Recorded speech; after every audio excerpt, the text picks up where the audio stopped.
From Little Bear and I, we are wishing you a happy new year. Oh, there she said happy new year.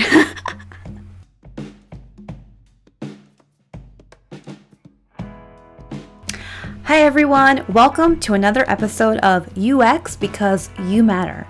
I'll be your host, Andy Franco, and in today's episode, we're going to be talking about why I decided to change my career after 12 years of doing marketing. I covered this a little bit in my first video about the 5 lessons I learned in 2020. In case you haven't checked out that video, check it out in the description box below. Why did I change careers, you may ask? Well, on one hand, I was a little burned out. On another hand, I also lost my passion. And as mentioned in my first video, I asked myself if this is something I would see myself until I would retire. And the simple answer was no. I was faced at a crossroads. Now that I'm almost in my mid-30s, I had to ask myself, do I just play it safe and stay in this role for the rest of my life, or do I seize the opportunity while I can right now to change careers into something completely different? I was scared, I was intimidated, and honestly a little lost into what I was going to do next. This was a pretty big nail-biting decision that I really had to make. I weighed the pros and cons.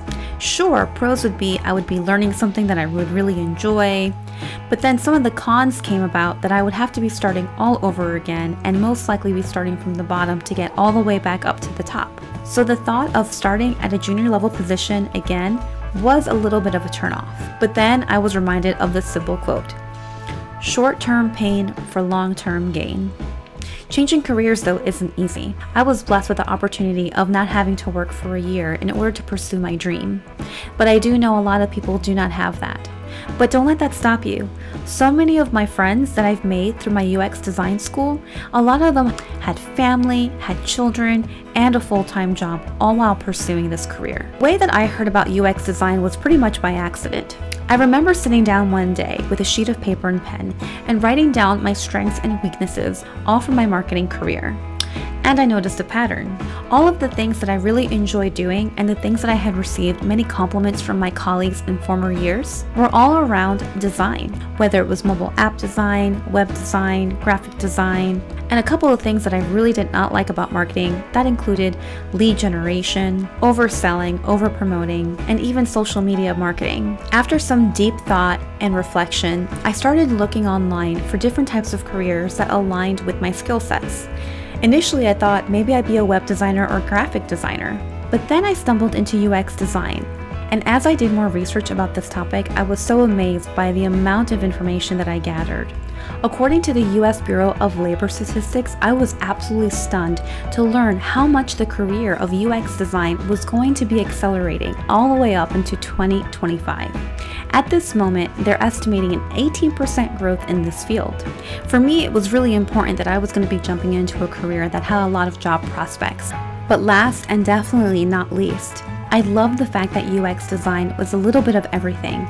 A little bit of research, a little bit of actual UI interface design, a little bit of ideation. I really love the fact that UX design is mostly focused on the user, whereas marketing was mostly focused on the promotion of a product or service, whether it was good or bad. Okay, so at this point I had learned about UX design. Now the next step was, how do I even get involved in UX design?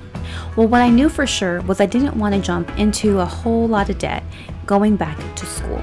I needed to learn the career quickly, and so I started looking to see if there was such a thing as certifications.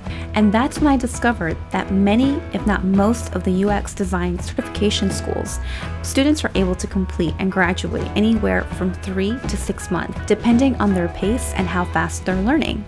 When I realized that I would be able to change careers in less than 1 year and be able to land, hopefully, a junior level UX design job, I was all in. Also, I will say, if you are a prospective UX design student, there are tons of schools and boot camps out there, and it can be very overwhelming to compare and contrast which school is best for you. Definitely take your time and weigh the pros and cons as far as cost, time, reviews, and other areas that you may be considering. Quick snaps to give a shout out to Design Lab, the school that I am currently learning UX design. I'll be making a separate video about my experience with Design Lab, and this will cover areas from the enrollment all the way to the graduation process. This is a very intense program that as a full-time student, you're expected to complete all the projects and readings within 3 months. And I will tell you, there was no way I could do this. So instead, I opted in to be a part-time student and complete the program in 6 months. And if everything goes as planned, I'll be expected to graduate in February, which is really awesome because February is my birthday, and so the fact that I'll be celebrating my birthday and graduation in 1 month, I am definitely going to be partying hard. Thank you so much for making it to the end of this video. I really do hope you found it helpful. If you really liked it though, you know what to do. Like, subscribe, and share, and make sure to follow me on Instagram, where I'll be happy to help you with any questions that you have. Handle coming up at the end. And before I give my Franco farewell, I just want to say that you matter. Bye everyone!